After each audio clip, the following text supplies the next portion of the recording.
Bonjour, tout le monde. On est en Suisse, c'est 30, on commence. Alors, je commence en effet. Je fais partie de l'organisation, comme vous pouvez voir, je suis en bleu. Et je suis très heureux de vous accueillir tous, autant que vous êtes, et surtout les speakers qui vont commencer à parler. Si vous ne les avez pas reconnues, une est une star internationale, elle parle partout, l'autre s'appelle Aurélie, et voilà. Donc, sans plus attendre, Aurélie et Chérine pour leur présentation. Allez-y.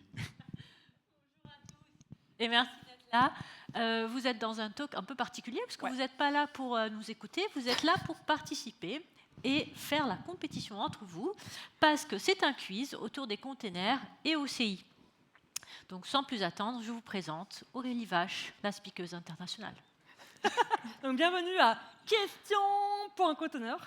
Je m'appelle Aurélie Vache, je suis développeur d'équête chez OVH Cloud, spécialisée sur plutôt le cloud natif, les conteneurs, l'orchestration, l'infra as code et aussi des développeurs expérience. Et toi, du coup, chérie? Et moi, je suis plus senior, je suis passée principale. J'adore animer les communautés, donc notamment la communauté Java dans le sud à Marseille. Et je ne fais plus de trail puisque je suis blessée. Donc ce qu'on vous propose sans plus attendre, c'est de scanner notre QR code pour aller sur notre quiz. Donc ça va montrer une page blanche avec un bandeau bleu. Pas de panique, on va vous demander un peu plus tard votre petit alias ou prénom, comme vous voulez. À la question numéro 1, en fait, vous allez avoir un petit input texte où vous allez mettre le pseudo. Ah. Le QR code, il dit que c'est pas actif. Si tu as un bandeau blanc, c'est pas actif pour vous? Si, tu refais le QR code. Vous avez bien une page blanche et un bandeau bleu. Ah non, un bandeau bleu. Alors, vous? Ça marche ou pas? Attends, on va essayer un autre. Et là, est-ce que c'est mieux? Non, normalement, c'est les mêmes. C'est le même, normalement. Mais petit problème de Wi-Fi, peut-être. Sinon, on fera si ça ne marche pas, on fera le truc à main levée, on n'est pas beaucoup. Ouais. On va trouver de quoi faire. On va trouver un moyen. Essayez, donc question numéro 1. Donc, OK. Donc, on y va, question numéro 1. Donc, c'est ici que vous allez rentrer un pseudo. Donc, l'objectif, c'est d'être hyper rapide et de donner des bonnes réponses. Et donc, les gagnants auront droit à des petits goodies. Ouais, des petits cadeaux, quoi. Ouais. Donc, ça vient, ça arrive. Ah bah voilà, tu dis Xinity, tu râles, mais t'as été le premier. Génial. Donc, ça, on n'est pas beaucoup, donc ça va aller assez vite. J'essaye de compter, mais... 16. Est-ce qu'il y en a encore qui tentent de s'enregistrer ou c'est bon, on va commencer? Allez, on va y aller. On va y aller. On va commencer. Donc, question 1. OCI, qu'est-ce que c'est? Optimal Container Initiative, Open Container Image, Open Container Initiative ou bien Open Cloud Native Initiative? C'est la question la plus simple. Oui, c'est la plus Les simple. deux premières sont simples. Après, ça se corse un peu. C'est rigolo. Nous, jamais. Ah, tu vas voir jamais. Surtout pas nous, en fait. Ah, intéressant. D'accord. Ouais, c'est intéressant. Donc, la bonne réponse est Open Container Initiative. C'était la question la plus simple, j'ai dit, moi. Bravo, Chai. Xinity, il est 3e. Il faut monter là. Donc, Open Container Initiative, c'est une gouvernance autour de l'utilisation des conteneurs. Donc, ça standardise effectivement 3 choses. Ça standardise le format de l'image, donc comment elle est constituée, les layers, le manifeste, etc. Ça standardise la façon dont on dialogue avec les registries. Donc, c'est ce qu'on appelle la distribution specification. Donc, les push, les pulls, le tag, etc. Et la 3e truc que ça standardise, c'est le runtime. Et donc, c'est la façon dont on exécute les images, donc comme lorsque vous faites un Docker run, un Podman run, Cryo, etc., utilise ou implémente la spécification OCI runtime. Allez, question numéro 2, on reprend les téléphones. Ils sont ready. Ouais. Donc, OCI et Docker, est-ce que c'est pareil? Est-ce que c'est vrai ou est-ce que c'est faux? Donc, les deux premières sont easy. Après, ça va être rigolo. Donc, est-ce que c'est vrai, est-ce que c'est faux? On va voir ce que vous répondez, tiens. Alors. Ils ont de bonnes réponses, moi je suis sûre. Ouais, ils vont avoir la bonne réponse. À 100%. Eh, Trop fort. Franchement, ils sont bons. Après, ça a été marrant. Donc, vous avez raison, c'est faux. Ça a changé un peu, un petit peu, et ça a beaucoup changé. Plus vite, plus vite. Tu m'étonnes. Donc, en 2015, Docker a fait une donation de son format d'image et de son runtime à OCI. Et, depuis, Docker et OCI vivent leur vie, chacun de leur côté, avec quelques petites subtilités. Et du coup, les outils et les registries tels que Docker, Podman, Scopeo, Crane, ils font tout pour masquer ces subtilités pour le confort des utilisateurs. Simplement. Allez, Allez, question 3. Les images au format Docker et celles qui sont au format OCI, est-ce qu'elles sont identiques? Oui, OCI et Docker V2, c'est la même chose. OCI, c'est un fork du Docker V1. OCI et Docker V2 sont légèrement différents ou complètement différents. Je vois au nombre de participants que ça commence à réfléchir. Ça hésite un peu déjà. Super. On en connaît, je compte.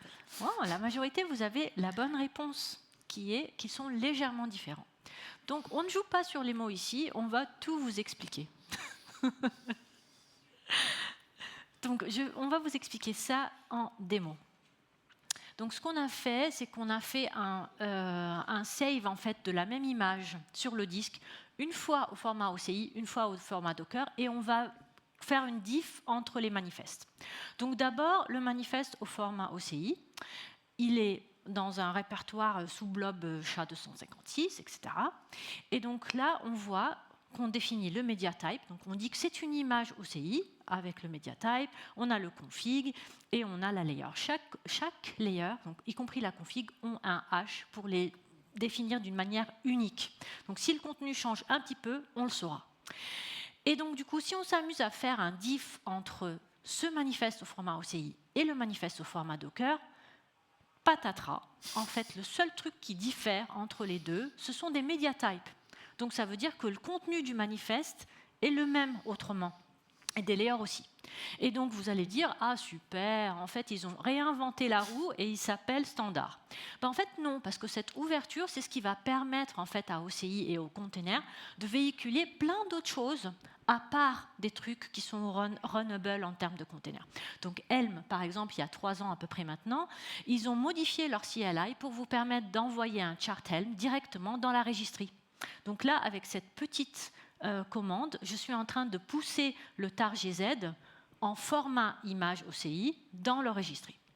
Donc si je regarde le manifeste de cette image Helm, on va voir en fait que Helm ont défini leur propre media type ici pour le config et que dans la layer, on a le Helm chart directement. Et voilà. Et donc du coup, maintenant, c'est les choses qu'on fait très régulièrement, c'est de dire les modèles LLM, et nous on a créé le plus petit modèle de la Terre avec 4 caractères, on va pouvoir les envoyer dans les registries pour pouvoir les consommer dans les clusters Kubernetes par exemple.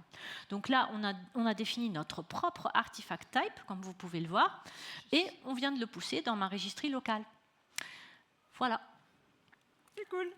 Alors, on va passer à la prochaine question. Reprenez vos téléphones, le temps que je fais ma petite magouille. Question numéro 4. On dit, ouais. Que se passe-t-il quand je push une image sur un registry? Mon image est pushée telle qu'elle, l'image est compressée lors du push, ou bien chaque registry a son algorithme de compression. J'aime bien ça. J'aime bien voir chez quoi les sourires, pas de triche. Les papotages. Ouais, ça triche, ouais. JP, il triche. C'est bien mitigé. Alors, franchement, c'est encore super intéressant. On l'a déjà fait ailleurs, et souvent, la troisième arrive, mais en tête. Et en fait, c'est la deuxième. L'image est compressée lors du push, et on va le voir, en fait, vraiment. Donc déjà, c'est pour ça qu'il sourit. Le classement a un peu changé, mais vous allez vous rattraper encore. Donc en fait, contrairement à ce que l'on peut penser, imaginer, la taille d'une image en local sur un registry, c'est pas la même. Et en fait, lors de l'exécution de la commande Docker push, juste avant l'upload, il y a une compression des layers qui est faite. Et on va le voir en démo, parce que c'est cool les démos. Alors, donc en premier, on va se loguer à notre private registry. Ensuite, on va faire un build, on va packager notre image. On va faire un petit build en local avec Docker build. Normalement, il y a du cache, ouais, donc c'est rapide. Après, on verra le reste. Important, on va regarder quelle est la taille de l'image sur notre disque dur. Elle fait 22,7 MB. Vous rappelez, hein, Oui. vous notez bien, c'est important. Et après, on fait un petit push, on push cette image sur le registry. Donc avec la commande Docker push, le Wi-Fi est performant, ça fait plaisir. Et après, je dis ça, il tombe. Normal. Avec mon pouvoir de chat noir. Donc on va regarder quelle est sa taille sur le Arbor Manager. Et ce qu'on a fait également en parallèle, on l'avait également pushé sur le Docker Hub. Donc on va essayer de faire les petites démos sur les mains. Donc en premier, sur le Arbor Registry ShowVH, en fait, quand on clique sur notre petite image, on peut s'apercevoir que la taille, c'est pas la même. Elle ne fait pas 22,7, elle fait 11,07 MB. MB, on va savoir pourquoi. Et là, sur le Docker Hub, qui marche alors qu'il ne marchait pas il y a quelques minutes auparavant, elle fait 11,01 MB. Alors, vous allez me dire, ouais, mais la taille n'est pas la même. Si, en fait, Docker Hub, il compte, le calcul est en mégabytes. Et Arbor, depuis quelques versions, c'est en mébibytes. Donc en vérité, la taille est la même sur les registries. Mais sinon, la démo serait trop simple. Donc ouais, ça dépend vraiment pas du registry, mais ça dépend de l'outil utilisé et de l'algorithme de compression utilisé. C'est pour ça, on a un petit tip à vous montrer. On peut changer l'algorithme de compression côté client lors du push. On peut le faire avec Podman. La petite commande Podman push, et en fait, on va lui spécifier quel algorithme utiliser avec compression format. En fait, par défaut, on utilise gzip comme algo de compression. Et pour les images IA qui ont bien mangé à la cantine, les gros modèles, là, on peut changer l'algo de compression en utilisant Z-Standard, ZTD, qui est vraiment un algorithme rapide et fait pour les grosses images. On peut le faire avec Podman, et on peut le faire également avec Docker. On va vous montrer la commande qui n'est pas si petite que ça, qui est même plus grande en fait que je pense que moi. Non, j'ai fait exprès, je vous ai mis tous les petits paramètres qui vont bien. En fait, on peut du coup changer, comme vous pouvez le voir, l'algorithme de compression Z standard. On peut changer le niveau également, niveau à 3. Et avec force compression égale à true, on lui dit tu vas me changer l'algorithme également pour l'image de base en fait. Donc on peut faire ça avec nos petits outils préférés. Et de mon côté, c'est bon. À vous les studios. Alors, prochaine question. Il ne faut pas que je fasse le entrée, ça ne marche pas. Donc, question numéro 5. Quand je supprime un répertoire dans mon Dockerfile en faisant un run rm-r, /m par exemple, est-ce que la taille de l'image diminue, ne change pas, ne change quasiment pas, ou bien est-ce qu'elle augmente? C'est rigolo de voir à chaque fois le regard. Alors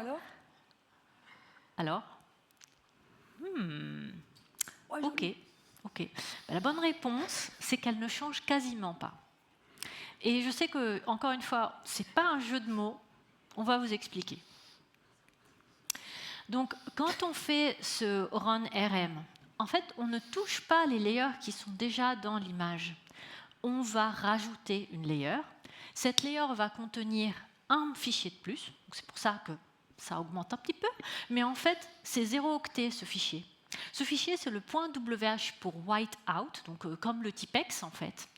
Et donc, ce fichier-là va être interprété par le runtime, donc par Podman par exemple, Creo, Docker, pour dire en fait ça veut dire que le répertoire /helm que j'ai récupéré de la layer d'avant, il faut que je le supprime.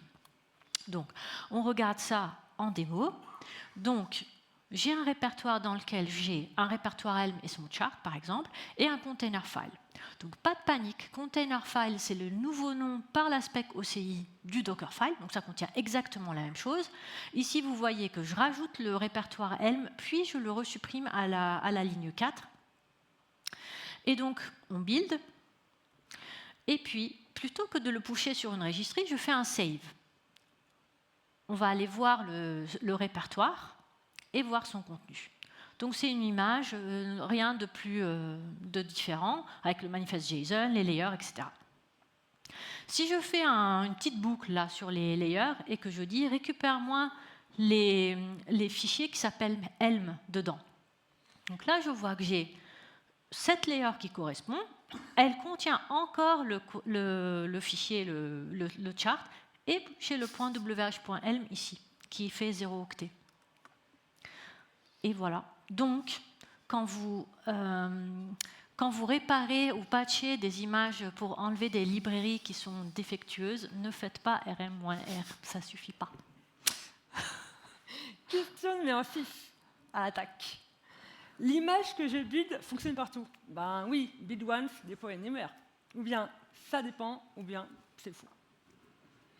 À votre avis? Ah, je mets les regards. Alors à votre avis, qu'est-ce que ça peut être? Oh, sympa quand même. Ouais, j'aime bien la réponse. Ben, en fait, tout le monde, enfin, beaucoup de gens croient que c'est la première, moi avant également, mais en fait, ça dépend. Et on va le voir en démo. À chaque fois qu'on voit les démos comme ça, on fait ah ouais, ça change un peu, mais JP, il est à fond. Et par contre, Xfinity, je ne sais pas où tu es passé. C'est parti. Non, mais tu vas revenir. En fait, ben, par défaut, l'image est buildée pour sa plateforme et pour son architecture. Donc, par exemple, si vous buildez votre image sur votre Mac M1, M2, M3 et M12, ça va builder pour l'architecture ARM64. Donc, si après vous faites un Docker run de l'image sur un Linux AMD64, ça ne marchera pas. Donc le Docker run ne marchera pas. Pareil, si on est sur un cluster Kubernetes, si on veut exécuter son application, et si le node Kubernetes il tourne sur AMD64, l'architecture ne sera pas la même et ça ne marchera pas. C'est pour ça qu'il y a une petite solution, c'est de créer des multi-arch images. On va le voir en démo. Alors, pouf. Donc en premier, ce qu'on va faire, on va créer un builder qui va permettre de créer nos multi-arch images. On le fait avec la commande docker buildx, create, on lui donne un petit nom, et avec use, on lui dit tu m'utilises ce petit builder. Et on inspecte ce builder. On va voir ce qu'il y a dedans. C'est quoi ce truc? En fait, la partie intéressante, si j'arrive à scroller vers le haut, oui.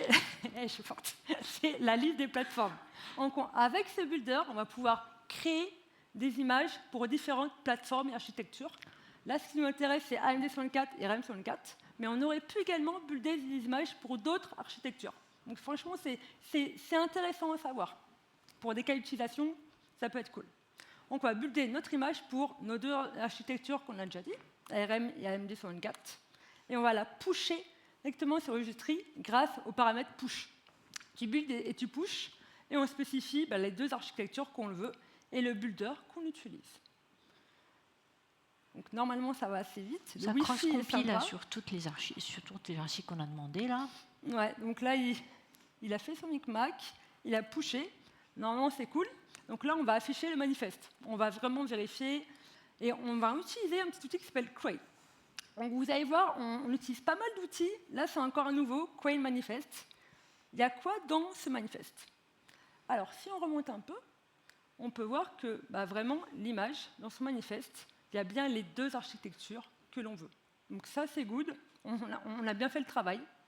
OK, elles y sont. On va vraiment vérifier est-ce que cette image a été faite pour les deux architectures qu'on veut. Sans les mains, on va voir. Hop, est-ce qu'on a bien notre multi-arch? Oui, il est bien là. Donc en fait, là, on peut le voir avec Docker Hub, avec Arbor, avec d'autres registries. Ce qui est cool, c'est que c'est vraiment visuel. On peut voir que notre image, avec ce tag multi-arch, elle va supporter les deux architectures AMD et RM64. Si vous en mettez plus, vous en avez plus. Et vous voyez que l'autre, latest, celle qu'on a fait tout à l'heure, supportait que AMD64. Franchement, ouais, c'est intéressant à savoir. Hop. Question numéro 7. Ça accélère. Alors la 7, ça parle des SBOM, des Software Bill of Material. Quels sont les formats open source? SPDX, CycloneDX, TyphoonDX.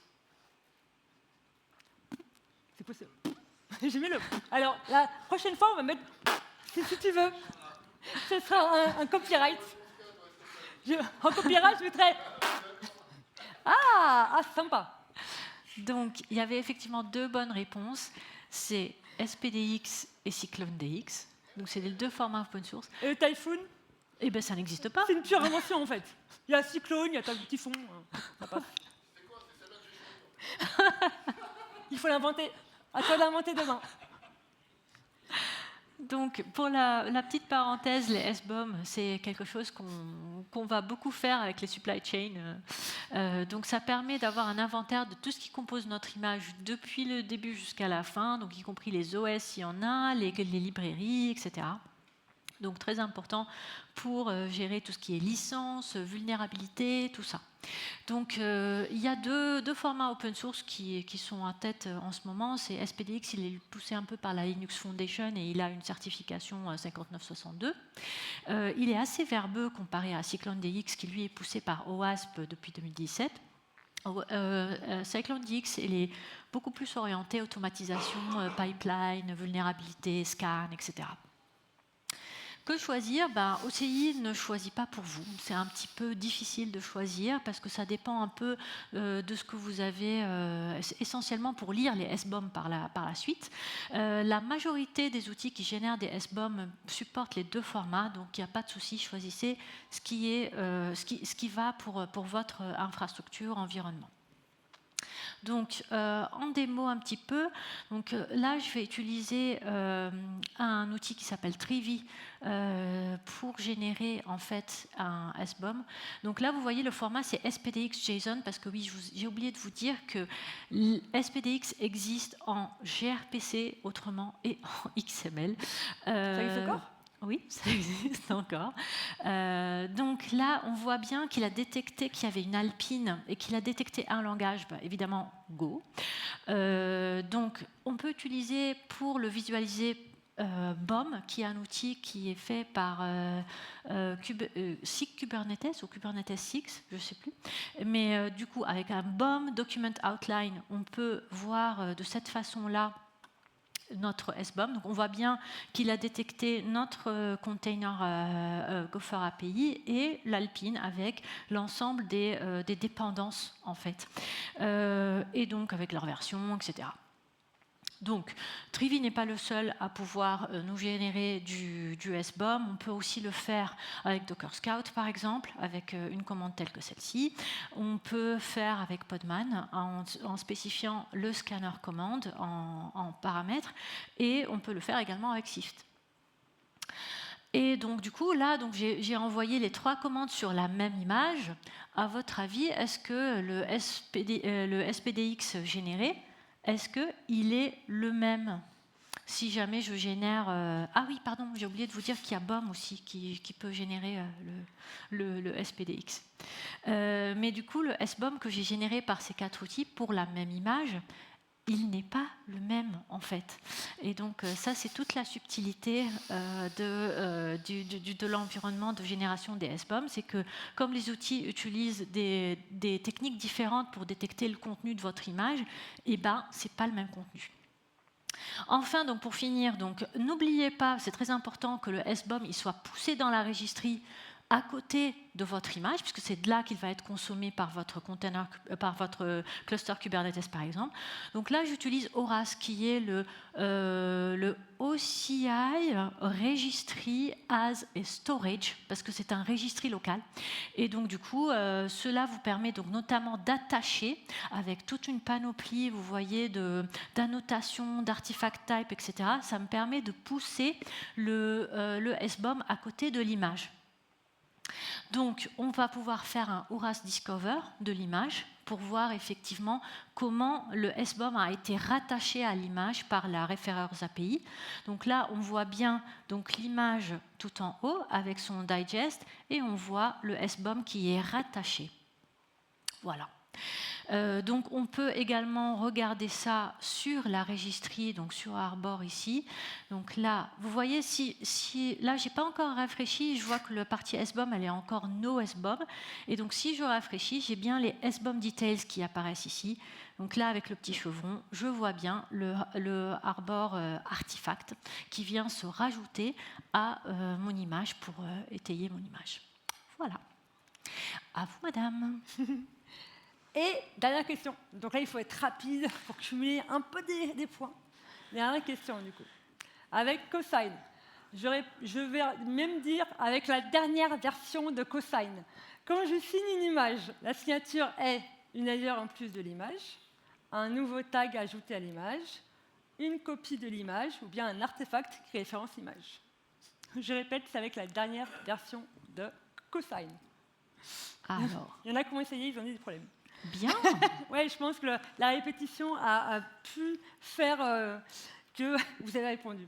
En fait, vous avez raison, maintenant, c'est un référeur, un artefact qui référence l'image. Alors, important, bravo JP, bravo Ansel et X. Les trois premiers, Venez nous voir après. prenez une capture d'écran de votre téléphone. Vous venez à la fin, on a des goodies. Et pour les autres, on a pas mal de stickers et autres. Il y aura peut-être des goodies qui restent. Donc venez à la fin, on a des petits cadeaux. Donc bravo déjà. Alors en fait, attends, revenez. Vous pouvez ou pas? Ah, il faut rejouer. Non, c'est bon. Prenez votre capture, prenez votre truc, et après on va faire... déjà, on fera les petits trucs à la fin. Non. Ouais. Il est content, il va l'accrocher chez lui en fait. Il va faire un poster GP. Donc en fait, c'est quoi cet outil? Cosine est un outil qui permet de signer une image sans la modifier. Avec Cosine V2, la signature était dans un tag et qui était sous la forme SHA-256-le-digest.sig.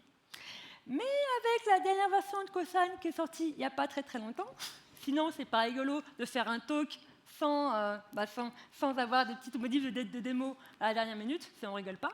Donc avec Cosine V3, la signature est maintenant dans un artefact qui référence l'image. En fait, Cosine, ils ont été obligés de faire ça pour suivre la OCI Distribution Spec version 1.1 et qui, comme on le voit dans une petite image, en fait, la signature est maintenant un référeur. Et on va le voir en démo. Ouais, easy. On a 2 minutes. Je suis large. Donc, on va créer notre petite paire de clés valeurs. La private key et la public key. Alors, avec Cosine, generate key pair. Comme on est en talk, je ne mets pas de mot de passe. Ne faites pas ça de chez vous. À sécurité, c'est important. Mais là, je suis en talk, donc c'est pas bien ce que je fais. Donc, comme il est recommandé de signer une image avec son digest et pas son tag, on commence par la récupérer.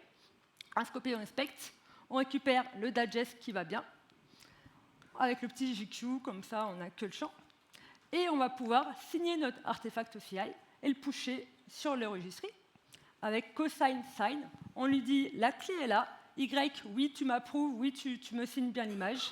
On spécifie le digest. Et après, au bout de quelques secondes, oui, j'ai pas de mot de passe, désolé.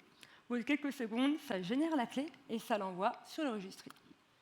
Et ensuite, on va regarder est-ce que ça a bien été signé avec cosine.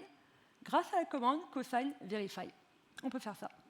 Donc on lui spécifie tout le long nom de l'image avec le digest et la clé. Alors, est-ce que c'est good? Le temps que ça envoie, ça réfléchit. On a bien notre signature avec l'image que l'on veut, le petit digest, et c'est bien signé par l'outil cosine. On va inspecter du coup notre image pour voir s'il y a des référeurs. Avec Horace, l'outil que Chérine a utilisé tout à l'heure, Horace Discover, est-ce qu'on va bien trouver la signature de notre image dedans? Donc on a notre signature, elle est en bas, bien été signée par Sixtor Cosine, la dernière version, et on a également le SBOM que tout à l'heure Chérine a fait. On a bien la liste de nos référeurs quand on fait Horace Discover. Touc. Allez, on a un petit bonus track. Le bonus track, c'est de vous demander, par exemple, ce que vous avez appris aujourd'hui. Donc, quels sont les différents outils qu'on a utilisés pour faire cette démo?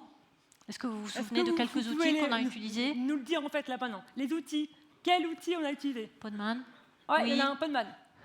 Horace. Bom. Bom. Trivi. Strivi. T'étais trop rapide. Ouais. Et il y en a beaucoup, ouais. Donc, en fait, ça, c'est notre takeaway pour ceux qui n'ont pas gagné des cookies.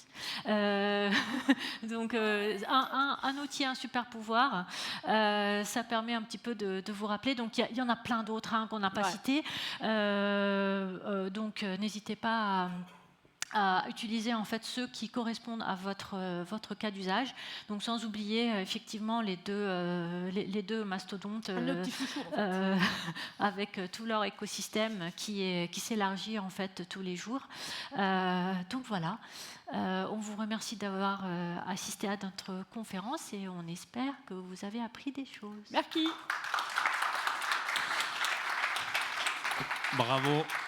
Si quelqu'un a une fast question en 20 secondes, je suis preneur. Voilà, merci. Alors, Non, il reste 15 secondes. Non, mais on est là de toute façon quasi toute la journée. Je pars en début d'après-midi.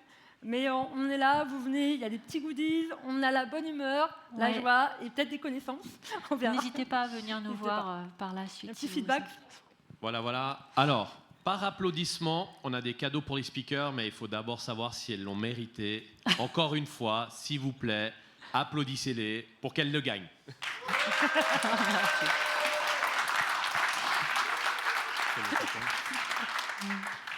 C'est gentil. Merci beaucoup. Elles l'ont gagné. Une petite marmite et une tape du CERN. On ne dira pas ce qu'il y a Attends, dedans. hop. Ah, merci, Voilà. madame. Ah, trop bien. Merci. Ah, super. Voilà. Alors, Merci beaucoup. merci beaucoup. Cette track française continue dans 4 minutes exactement avec un talk bien local, bien de chez nous, tout ce qu'on aime. Après une track incroyable internationale. Donc restez ici, appelez vos amis. On continue. 5 minutes de pause.